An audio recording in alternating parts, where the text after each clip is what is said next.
Estaba oyendo en estos días algunas de las exposiciones de la CELAC, algunos de los discursos de los presidentes realmente brillantes.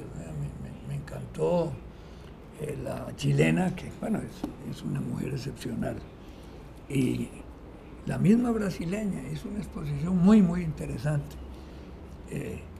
Pero tenía que haber un acto de mala crianza de nuestros amigos del norte, ¿verdad? De Daniel. Hizo un alboroto tan estúpido y tan carente de educación que es evidente que él carece de eso. O no la conoce, no tiene ni idea de lo que es eso, porque fue una grosería en interrumpir la sesión y decir un montón de tonteras. Pero bueno. Lo que más bien fue, lo que alteró en Ortega fue tratar de introducir un asunto que no había sido previamente elaborado, porque ahí todo se conoce antes. Estaban pasándole a los presidentes la palabra. Y él metió dentro de su delegación, él habló, metió dentro de su delegación al representante del partido de oposición de Puerto Rico. Pero digamos que no era el problema, yo sentiría que ese no sería el problema de fondo, sino más bien no haberlo metido dentro de un concepto orientado a que la tercera cumbre de esta CELAC iba a pronunciarse sobre Puerto Rico, que no lo hizo, ¿verdad? Como lo hizo la segunda en La Habana. Porque haber permitido, digamos, que hablara el representante del Partido Independentista de Puerto Rico, digamos que eso pudo haber estado dentro de un marco diplomático que era aceptable. Por ejemplo, José Martí, en la conferencia económica de 1892 allá en Uruguay, representó a Uruguay para darle voz a él, y eso era posible. Y en México, en 1945, cuando se constituyó la ONU, invitaron a formar parte de la delegación a un costarricense llamado Vicente Sáenz Rojas. Entonces, que era un antiimperialista y un republicano español, formó parte de esa delegación, formó parte de la delegación de Guatemala en la constitución de la ONU. Y entonces traer un independentista puertorriqueño dentro de la delegación podía ser válido. Lo que alteró la agenda fue haber introducido un tema que no había sido previamente negociado con las cancillerías. Que fue lo que le llamó la atención a Luis Guillermo. Además, estaban dando el uso de la palabra a los presidentes. Así es. Y él quería, como era de la delegación de Nicaragua, que dentro de ese grupo hablara el representante. Eso fue lo que alteró. Y eso no podía ser, ¿verdad? Pero en fin, con mucha mala crianza, de veras. No sé si vos lo viste, ¿verdad? Bueno, me parece que es que ahí él no es poeta ni es cultor, no es poeta en Nicaragua. Ni es hijo de poeta tampoco. en Nicaragua hay cultura. Claro que hay, hombre, por amor de Dios. Un culto por la literatura. Y por los buenos modales. Muy apegado a los nicaragüenses por razones del cargo que tuve en la ODECA. Y tengo amigos entrañables en Nicaragua y conocí gente valiosísima. En el campo de la poesía, no solo todo el mundo es dariano, no solo Darío, Salomón de la Selva, un gran poeta, y hay grandes escritores. Desde los años 20 ya destacaba Salomón de la Selva. Sí, claro. Sí. Incluso hay una curiosidad de Salomón, que poco conocida, como lo es también de Joaquín García Monge, que fueron representantes ambos del movimiento sindical, uno de Costa Rica y otro de Nicaragua, en la constitución de la Confederación Obrera Panamericana en 1919 en Nuevo Laredo, Estados Unidos. Interesante. Muy interesante, sí. Yo conocí muy bien a Salomón de la Selva. Aquí hubo sectores que lo criticaban mucho a Salomón, pero interesante el tipo. ¿En qué sentido? No les gustaba, tal vez como literato y tal vez como persona, pero en todo caso tenía su lugar en la literatura nicaragüense, ¿verdad? Como lo es el poeta Cardenal Ernesto. Ernesto es un gran poeta, un gran escritor. Tiene un poema precioso a Marilyn Monroe. Sí. Un poema delicioso, es un poema, una maravilla. Yo conocí una edición de ese libro que no la compré, que no estaba en venta, desgraciadamente tampoco me dieron oportunidad como de dejármelo, pero un libro con unas fotografías. Me imagino. Pero una belleza el libro sobre Marilyn. Óyeme, Y yo invito a que lo lean, porque la verdad es que es un canto a Marilyn Monroe. Salomón de la Selva llegó a la Odeca cuando estaba yo en la Odeca. Y estaba un poeta salvadoreño, para mí extraordinario, que es Hugo Lindo, no sé si lo conociste.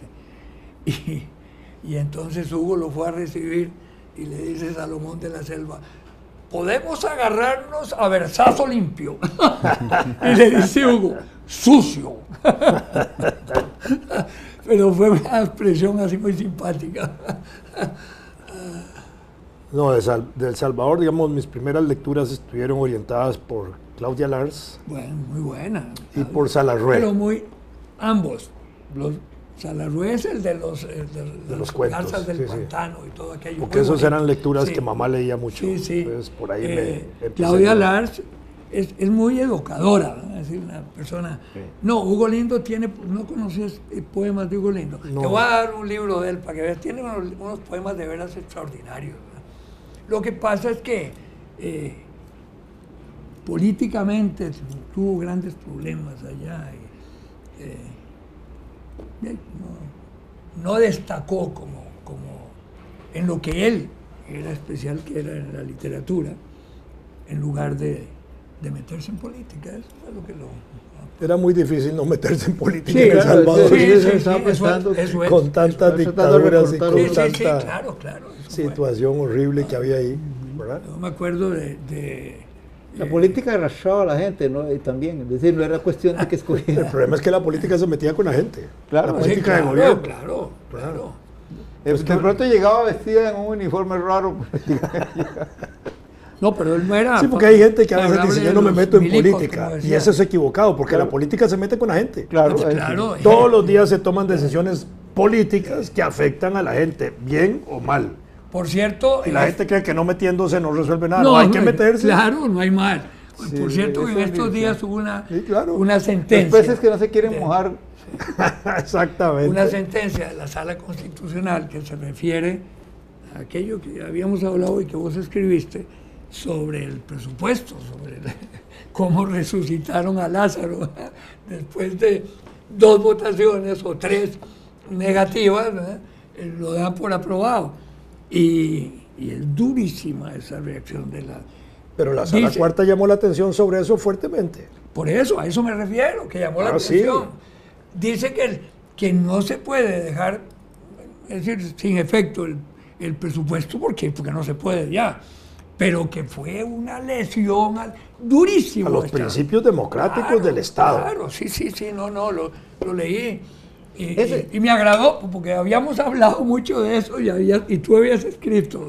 Pero además, es decir, este fallo de la Sala Cuarta va más en profundidad porque a mi manera de ver, de modo directo, aunque no es el propósito del fallo, pero sí descabezó a Henry Mora como Claro. posible Claro. candidato a la Eso- reelección eso es no, cierto, claro. del Poder Legislativo. Le cortó la cabeza. Y además lo puso en muy mal predicado, siendo él un hombre de izquierda, que venga a la sala a decirle que ha cuestionado todos los principios democráticos, porque entonces ahí todavía le Sí, golpea sí, más duro. Sí, ¿verdad? sí. No, le Si hizo él- un nudo en el pescuezo. ya, yo creo que lo asfixió ya. Ahora lo que no sé Definitivamente. es si el PAC tiene alguien que lo pueda sustituir, salvo Y que es sea que- Otón Solís. Es que hoy habló Tom, por cierto, en el programa de Amelia y comentó el asunto. Yo creo que Otón desayuna con tostadas, Otón, desayuna café, tostadas, gallo pinto y el teléfono al lado para hablar con Amelia. Qué bárbaro.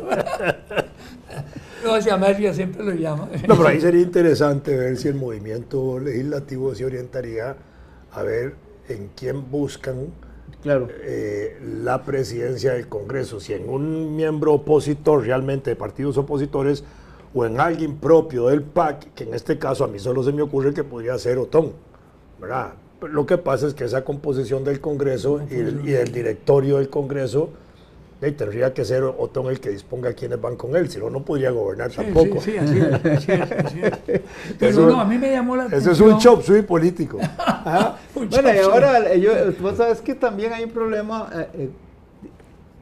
que yo creo que se va a resolver a favor del gobierno, justamente porque el PUSC ahora se convirtió en un partido barato, está en delicuescencia, se está deshaciendo.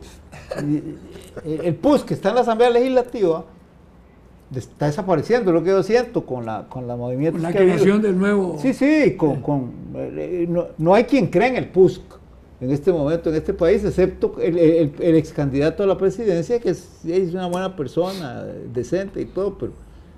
brillante. Sí, bueno, porque sea pariente, decente y pero- todo, dije, sí, para que no haya que Y poner... todo, es en el todo. Pero lo que pasa es que, yo no sé, yo siento que ya el PUSC ahí en la Asamblea Legislativa, eso que está ahí, no representa nada, nadie le hace caso, nadie le cree, y entonces lo que van a tener que hacer es ser más baratos todavía. Y esos votos los tiene el gobierno, yo creo, asegurados para lo que quieran. ¿Con quién? Con la- No pareciera, porque me parece que lo que han venido planteando es que están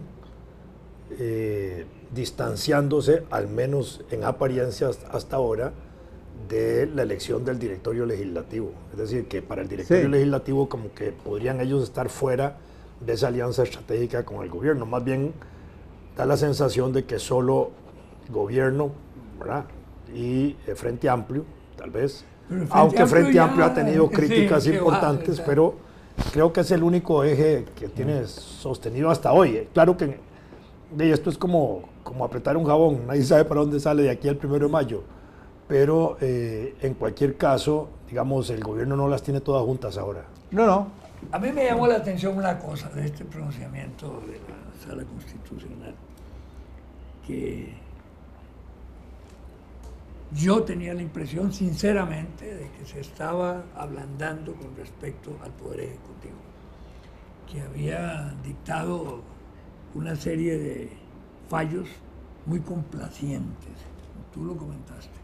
Por ejemplo, en lo de la condición de no seglar de nuestro ministro de la presidencia, es que muy evidente, muy claro, y sin embargo presentó una cara diferente.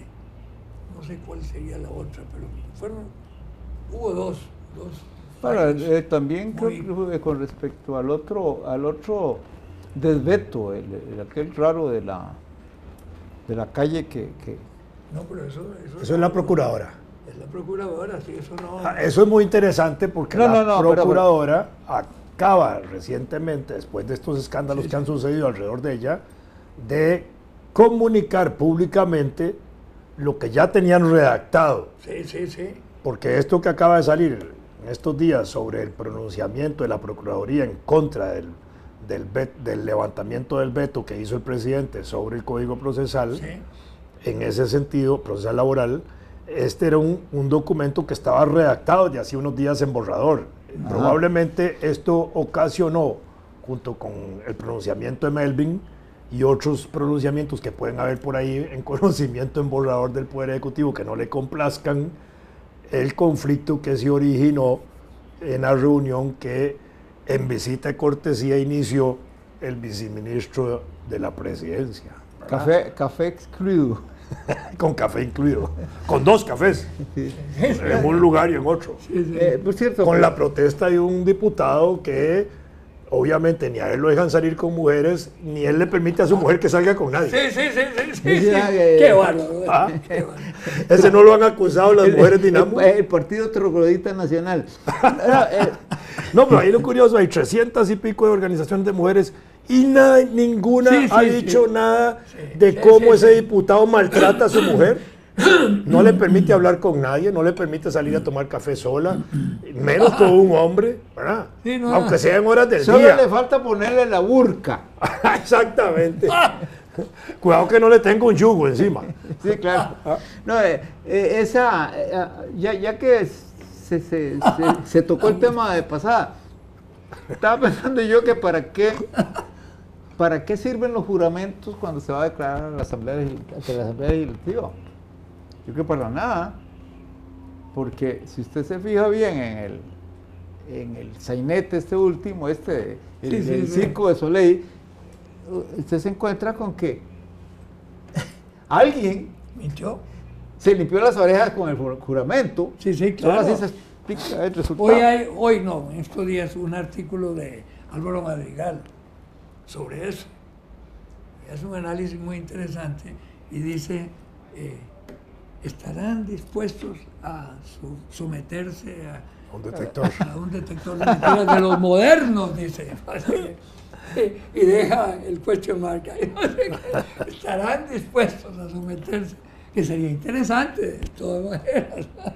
Yo me acuerdo en Matanzas, cuando yo estaba en Cuba jovencillo, en Matanzas había un restaurancito especializado en productos del mar, ¿verdad? Mariscos y pescado y toda cosa. Y entonces decía, para tener cuidado hay que comer mucho pescado.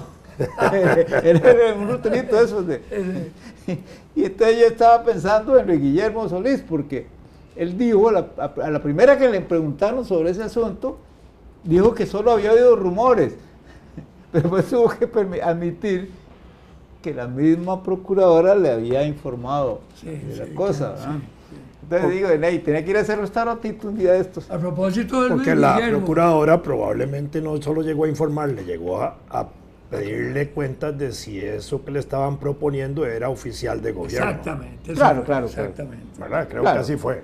En los discursos de CELAC, Luis Guillermo habló en portugués, dirigiéndose a la presidenta de Brasil, habló en francés, habló en inglés y por supuesto que habló en español. Y en dos idiomas indígenas. Y Saludó. te digo, le puse mucha atención al francés, muy buen acento, muy bien lo manejó. Portugués, eu falo bem, fútbol, nada más. Pero me dio la impresión de que lo manejó bien. Por dicha no le pasó lo que le sucedió a un presidente de Costa Rica, según oí decir una vez, ¿verdad? Que llegó a un país de habla extranjera, ¿verdad? De habla no española, y empezó un discurso leído en el idioma extranjero, ¿verdad? Lo aplaudieron, terminó su discurso y cuando le empezaron a hacer preguntas no las entendía. Bueno.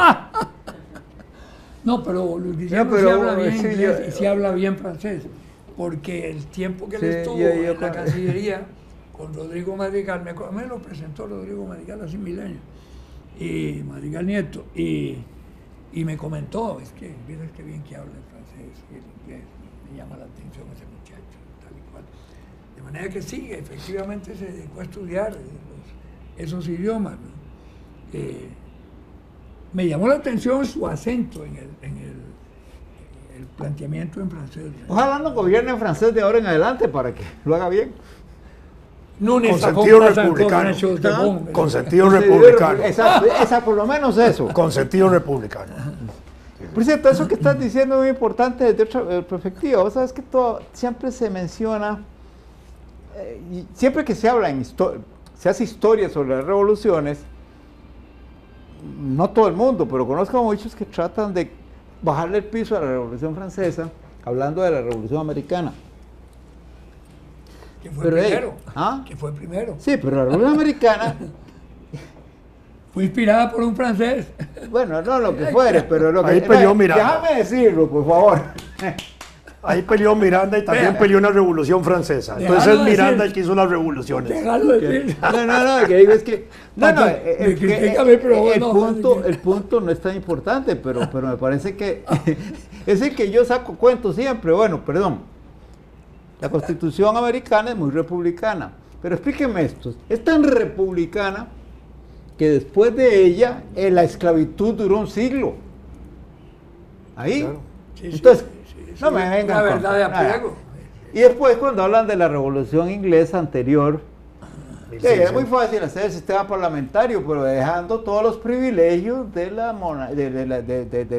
la clase y de los De nobles, los nobles. intocados. Entonces, eso no me venga con cuentos. Eso, mecánica de gobierno, sí, excelente, una muy viable, pero justicia y democracia, olvídense. No, de acuerdo. O como ese holandés que ahora anda con un libro que quieren hacer famoso, que propone que la esclavitud no la inventaron en Europa, fueron los árabes.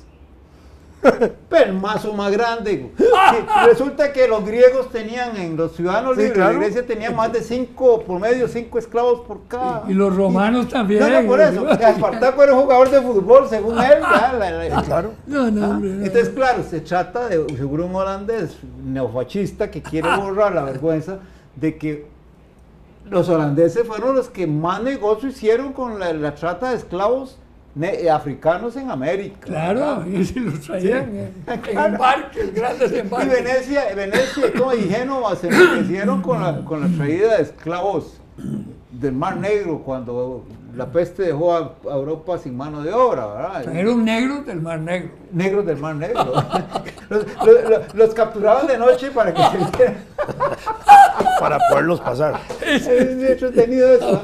Pero bueno, no, yo digo eso porque la Revolución Francesa, cuando hablaste del espíritu republicano francés, me parece que, claro, hay una revolución previa de la que se habla poco, que es la de Córcega.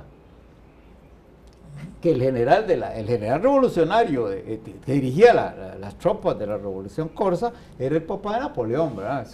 Napoleón nació en el campo de batalla virtualmente. No lo sabía, qué interesante. Bueno, ahí aterricemos y eso lo. Tú sí, seguro lo sabías porque tú eres historiador. ¿Cómo se llama el El famoso? papá de Napoleón Bonaparte. El papá era de el general que era el que estaba peleando contra Francia, contra claro, Francia por sí. la independencia de Córcega. Bueno, Los corsos hicieron una cosa muy divertida. En ese momento era imposible una formulación republicana en el Mediterráneo, se la despedazaban. Entonces declararon reina de Córcega a la Virgen María. No, eran unos bandidos. No, bueno. No, esas cosas son. No, pero qué Podríamos hacer interesante. algo aquí parecido. Vamos a hablar. Podríamos hacer algo aquí parecido. Un día de esto, de veras, podemos hablar un poco sobre. Porque esa revolución corsa. Déjame terminar. Bueno, sí te digo. Aracataca. Amar Aracataca. No, de veras, un tema de veras apasionante es sobre la esclavitud. Sí, claro. Es apasionante, sobre todo tú conoces muy bien cómo arrancó y la forma en que se fue evolucionando, etcétera, etcétera. Y es apasionante. Sí, en la Biblia. ¿Qué dices tú? No, a mí me parece que...